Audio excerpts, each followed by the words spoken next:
শিক্ষার কোনো শেষ নেই। চারপাশের সব কিছুই আমাদের কোনো না কোনোভাবে প্রতিনিয়ত শিক্ষা দিয়ে আছে। এ শিক্ষা আহরণ করতে প্রয়োজন কেবল সূক্ষ্ম অন্তর্দৃষ্টিকোণ, মানবিক ও নৈতিক শিক্ষা ও আমরা আমাদের আপন পরিবেশ থেকেই লাভ করি। সবার আমি ছাত্র কবিতায় কবি সুনির্মল বসু প্রকৃতি ও পরিবেশের বিভিন্ন উপাদান থেকে প্রতিনিয়ত কিছু না কিছু শেখার কথাই কবিতায় বলেছেন। প্রকৃতির বিভিন্ন অংশের কাছ থেকে শিক্ষা গ্রহণ করে কবি নিজেকে সবার ছাত্র হিসেবে তুলে ধরেছেন।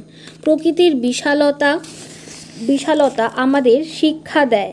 আকাশের উদারতা, বাতাসের কর্মচঞ্চলতা, পাহাড়ের মৌন মহানতা, খোলা মাঠের মুক্ততা, সূর্যের তেজ ও চাঁদের মাধুর্যতা।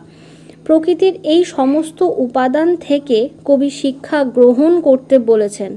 সবার আমি ছাত্র কবিতাটি প্রকৃতির প্রতি শ্রদ্ধাশীল হতে এবং অভিজ্ঞতা থেকে শিক্ষা গ্রহণ করে জীবনকে সমৃদ্ধ করার অনুপ্রেরণা যোগায়।